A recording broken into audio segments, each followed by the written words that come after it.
Hi, I'm Saladin Ambar. Welcome to This Moment in Democracy. This episode was recorded on December 16th, 2022. In this episode, I sit down with Professor Melissa Aronczyk about her new book, A Strategic Nature, Public Relations and the Politics of American Environmentalism. Melissa is an associate professor of journalism and media studies at Rutgers University, New Brunswick, and is an Eagleton Faculty Associate. Today, we delve into the world of public relations and explore how it has shaped our perception of climate change. Thanks for tuning in. Melissa, welcome. It's great to be here with you. Thanks so much for inviting me to join you. It is really a pleasure. And as someone who is deeply interested in political history, I was fascinated by your book and your work. Why don't we begin with you sharing for our audience what environmental PR is? How has it affected the history on framing public understandings of the environment? It's an unusual term, environmental PR. What is that? So that's a great question, great way to get started. I think we need to go back to the beginning of the 20th century to answer that question, because it was really at the beginning of the 20th century that monopoly companies in environmentally compromising industries like rail, steel, or coal were dealing with growing concerns by the people living in the communities where these companies operated. People saw the negative effects of these companies on their communities' waterways, on the air they breathed, and on the land they occupied. And this is the moment when public relations comes in, as companies start hiring publicity agents and press agents to help them reframe the image of the company from a bad neighbor into a good neighbor. I quote the historian Roland Marchand, who has another wonderful book on corporate public relations. He said that at that time, corporate public relations was charged with the mission to give companies a soul. So this was long before the concept of the environment as a social or a moral problem even existed. And, that wouldn't happen till the 1960s with the rise of the environmental movement. But there were many public relations campaigns before that time that were focused on reframing or hiding the noxious effects of corporations in their communities, whether those were direct ecological effects like pollution or waste management, or indirect effects like employee health. Then in the 60s and 70s, as members of the public became more and more aware of ecological harm caused by corporate activities, corporations became symbols of destruction and targets for reform. And most of the environmental legislation and regulation we have today in the United States were passed back in the 1960s and 70s for exactly that reason. Right. Yeah. And again, here, PR was playing a major role in bringing companies back as positive and even necessary forces, positive and even necessary forces in society in the 1980s. They were the ones promoting oil, coal, and gas as essential to the American way of life. They spent a lot of time and money at the same time trying to discredit environmentalists as radical, emotional, or irrational. And that's environmental PR, and that's the kind of corporate behavior we see to this day, especially by major fossil fuel companies who have a lot to lose if public opinion turns against them. Wow. Well, I was taken by the idea that this is very much a progressive era story. You go back, yes, certainly the 60s and 70s, which I think lots of folks are aware of, but you tie this, development back to the progressive era. Could you just elaborate a little bit about that? Maybe Teddy Roosevelt, what was going on at that time that sort of created this nascent tie between PR and the environment? The progressive era is not normally where we start a story of public relations, as I said, but that is really the era when companies recognized they needed some image burnishing, some image work or image repair, I guess we could say. Yeah. And at that time, this is something we really wanted to start with a story that helped to show the inextricable relationship between public relations and environmental thinking. So we tell this story at the beginning of the book about Teddy Roosevelt, but more particularly about Gifford Pinchot, who was his forestry man in office, and John Muir, who was a naturalist, an environmentalist, also equally concerned about the environment, but from outside government. And some of your listeners may know sometimes we talk about environmental protection in terms of two terms, preservation and conservation. And those terms they've come to mean more or less the same thing, but they were quite distinct in that progressive era. In the progressive era, conservatism was really a way of thinking about setting aside land in the United States, say for national parks. Right. But then also using nature, for instance, forests as resources, as economic resources. So, of course, it was about the timber industry, lumber industry, and so on. Now, preservation was a slightly different flavor, shall we say, and that's John Muir was really seen as the pioneer in thinking about preservation, although I should mention that, of course, the native peoples in the United States were thinking about preservation long before Muir came on the scene, and that's very important to recognize. But we talk about how John Muir tried to make preservation, which is really about not destroying land, about protecting as much land as possible and as many of our waterways as possible. And the idea that we live in harmony with animals and plant life. And in that preservationist mentality, you don't use the resources, or I should put it a different way, you don't use nature as a resource. You think of nature as something very special to be protected. Wow. Yeah, it's a really different way of looking at it. And in that era, that progressive era, really what happened is conservationism won out. And that had a lot to do with how powerful Gifford Pinchot was in the federal government and how closely allied he was to Teddy Roosevelt in convincing him to adopt conservationism instead of preservationism as the American approach to the environment. Well, Melissa, I'm really struck by your discussion of storytelling and the way narratives have been crafted about, preservation as opposed to conservation.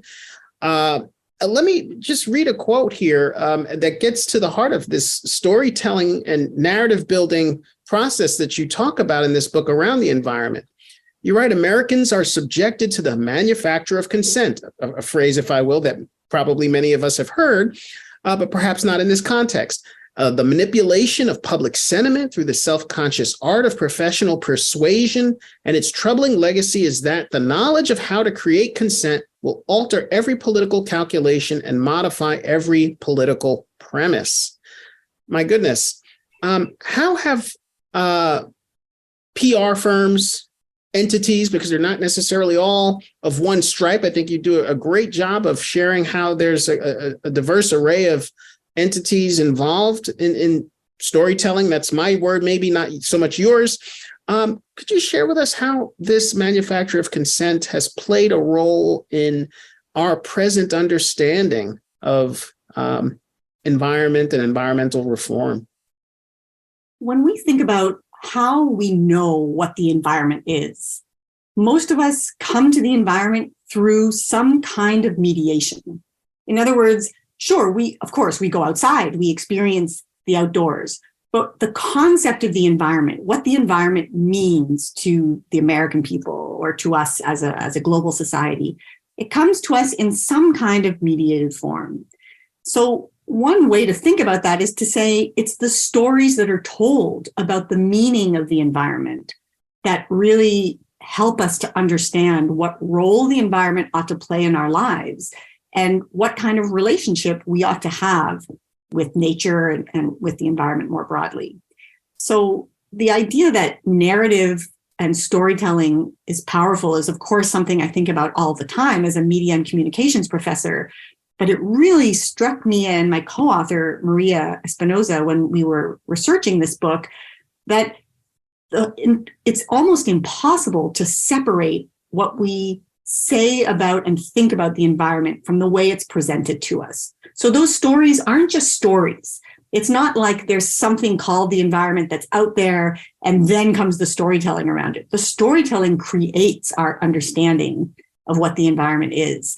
And that's a very powerful thought, because then it means that those who are best at storytelling, or sometimes, especially in our current political environment, those who have the most resources to circulate certain stories about the environment to the most people possible, are the ones who have a lot of power in determining what kind of relationship we enjoy with the environment.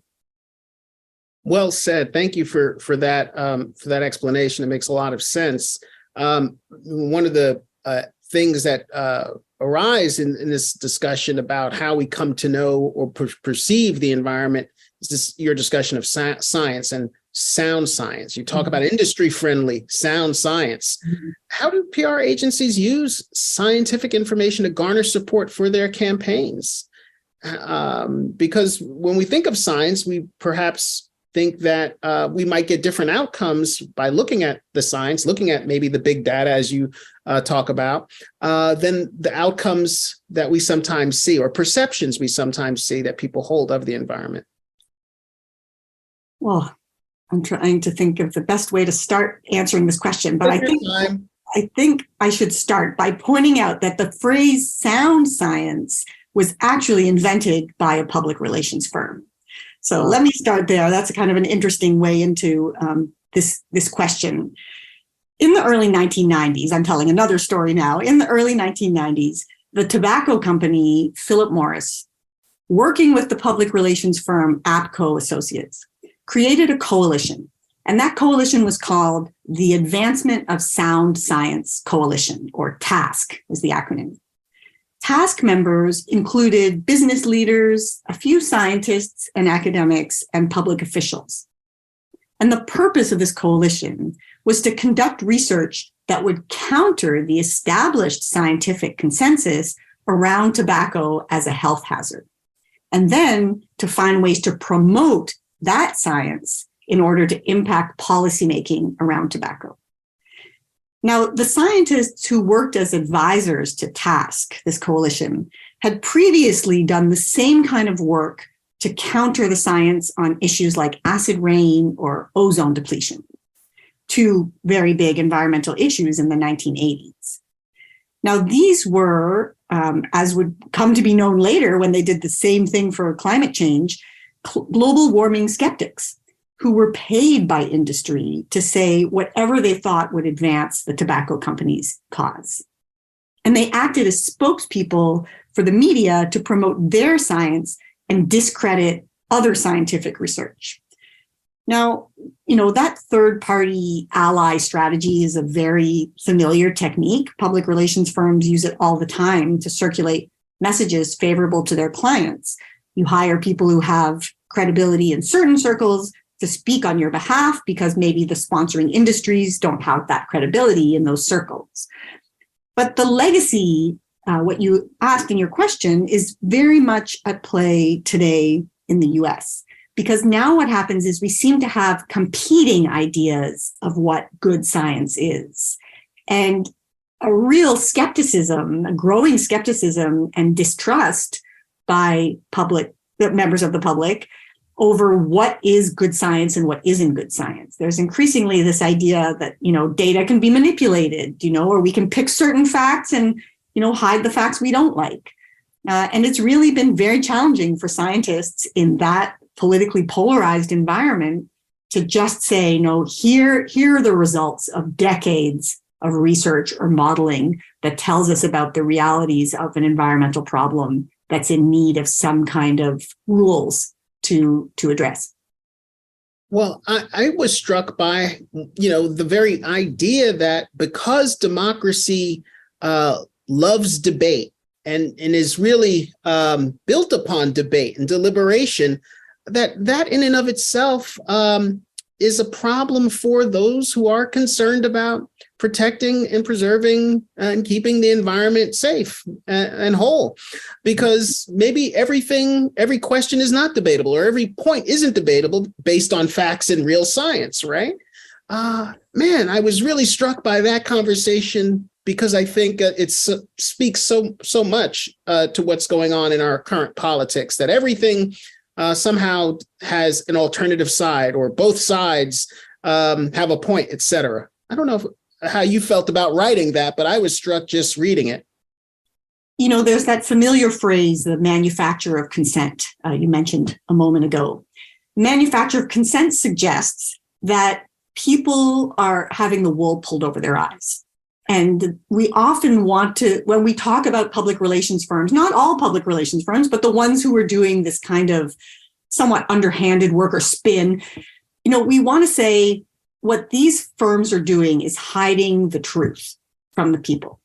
And when you say that, what you're saying is there is one truth, and if only people did not have consent manufactured for them, if only we pulled the wool off their eyes, then the truth would be revealed and everyone would do the right thing. And unfortunately, and very paradoxically, that approach, that idea that some people are being manipulated, it's a very powerful idea, but I think it's also a very problematic idea. And we actually try to move away from that idea in our book. And the reason has a lot to do with the ideas of deliberation and consent and consensus forming that are so endemic to our democracy. Because what has happened instead with public relations is it's in fact baked into our democracy. It's integral to our democracy. And we don't tend to think about public relations that way. We think of PR as spin. It's, it could be lies. It's on the outside. And as I said before, it's a kind of manipulation. It's not that it isn't a kind of manipulation. It's that in order for democracy to happen the way it does, public relations actually has to be part of it, at least the way our democracy is currently set up. What do I mean by that? Well, if we think about the relationship between public relations and journalism. Yes. Our journalism industry is very much built or structured on how public relations works. When journalists get a press release or there's a press conference, there's always public relations involved in setting the agenda of what gets talked about at those press conferences, how it gets talked about, and what kinds of people are there to speak to those issues. Public relations firms build source relations with journalists so that they can provide experts to speak to an issue when journalists, who are working on deadline, have to talk to someone to get the story that they want. So it's not right to speak of journalism as against PR or PR as against journalism. These are integral to one another. But what that means is then public relations has an outsized power in bringing certain issues to the fore and in minimizing other kinds of issues. And the same is true in the way politics works in Congress and in the Senate. We have incredible lobbying that takes place, a lot of it invisible to us as average, ordinary people, but there's a lot of time spent by public relations people working with government officials, people on the Hill, to bring their clients' ideas to the fore and put other ideas to the background, just like we see in journalism. So if we want to talk about the role of public relations in our democracy, we have to first understand how public relations is endemic to the democracy that we have, not to try to almost sideline it as manipulation or spin, because that actually robs it of its power. And we wanted to restore its power. Well, it's a powerful and I think very comprehensive and important way of thinking about it. So I appreciate that. What are some of the ways public relations restrict alternative paths to a sustainable climate future? Here, I want to be careful because the PR industry is a vast and very differentiated industry.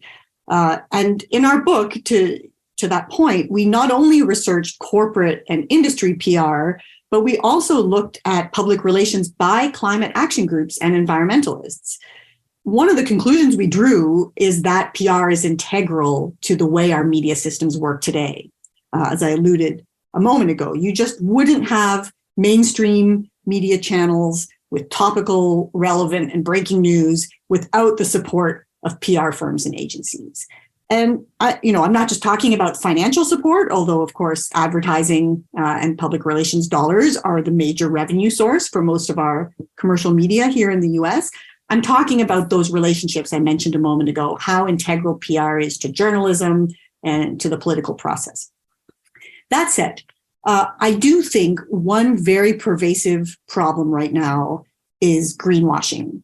And greenwashing is something that a lot of corporate public relations firms, actors, and others are engaging in. And sometimes it's, how would I put this? Sometimes companies and their PR firms engage in greenwashing inadvertently. They want to show that they're making a commitment to the climate, to climate issues, to sustainability goals. Many of us are familiar with ESG, or environmental, social, and governance metrics that companies now want to use to show they're climate friendly. And sometimes it's just very hard to talk about what you aspire to or what you want to do, or your image as a sustainable company, and what you're actually doing that has a material impact on preventing or mitigating effects of global warming. So sometimes that's an inadvertent problem. When I think of greenwashing, though, I'm really thinking more about major fossil fuel companies that are quite deliberately trying to craft promotional campaigns that speak to their climate commitments on the, in the front stage, in front of the public, and doing something very different in the backstage. And to me, that amounts to a kind of climate disinformation. And I think public relations has a major role to play there.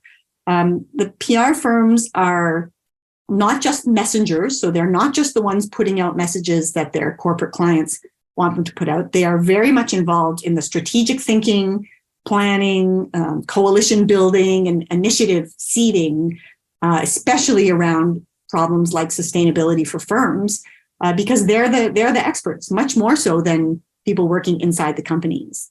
And because PR firms have so many clients across so many different sectors, they can translate that knowledge and coordinate and share that knowledge across different industries.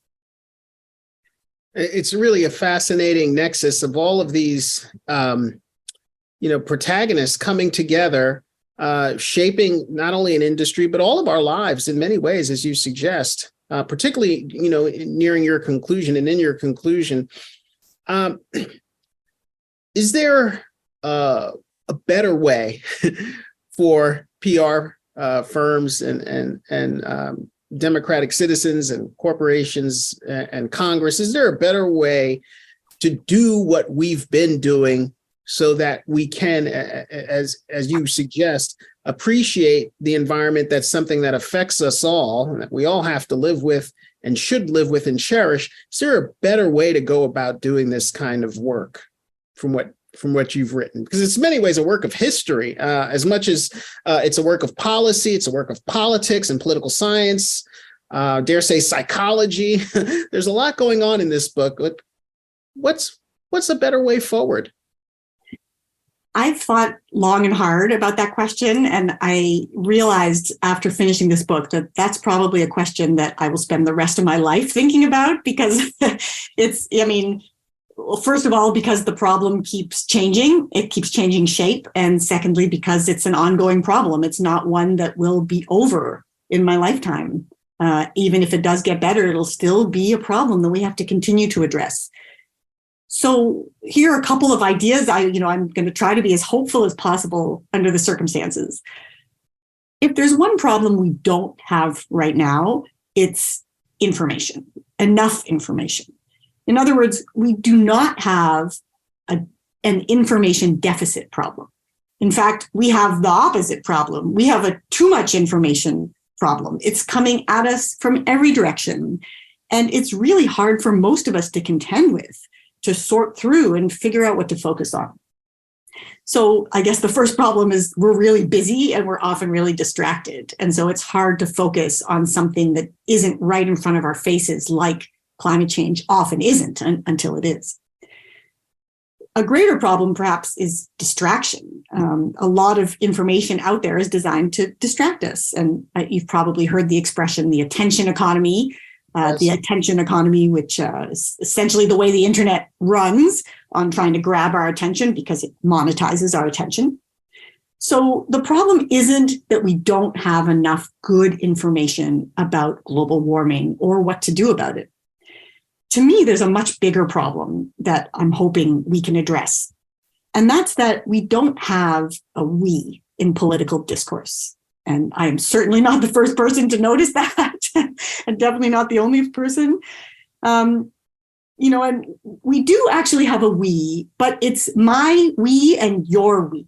It's my idea of a collective and your idea of a collective. And in that context, it's very hard to lay out a planetary problem like global warming and spur planetary action around it. And here's the public relations piece of that story.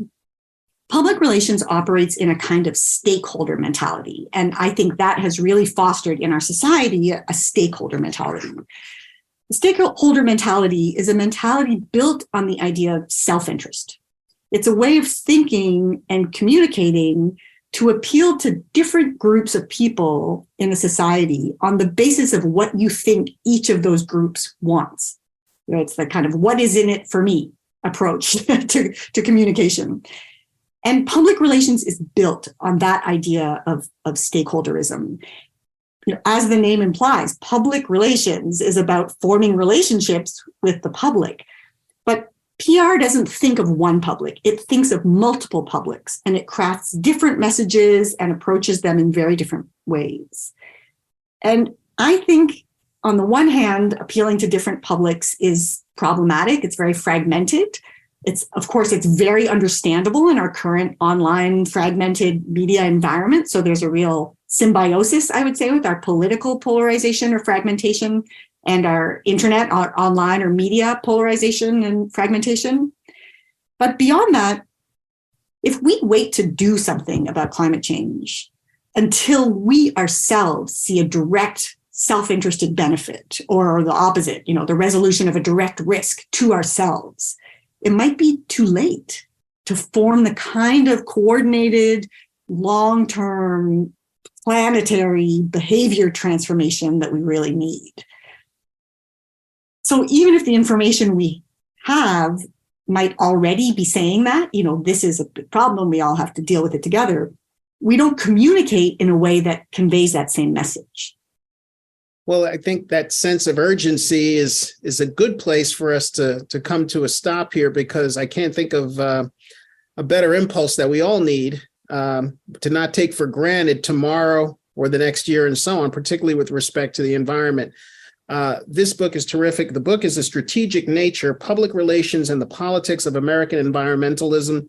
And the professors are Melissa Aronczyk and Maria Espinosa, is your PhD student. Is that correct at the time of this writing? That's right. Maria Espinosa is a fantastic PhD student in sociology here at Rutgers, and she's just finishing her dissertation this semester. So she's been a wonderful collaborator. It's been such a pleasure and an honor working with her. Let's shout out our students here at Rutgers for sure. Melissa, thank you again so much for joining us on This Moment in Democracy. We hope to have you again in the future with future works or conversations. It's been a real pleasure having you. Thank you so much. Thank you so much, Dean. It's been such a pleasure, and always happy to have a conversation about these ideas.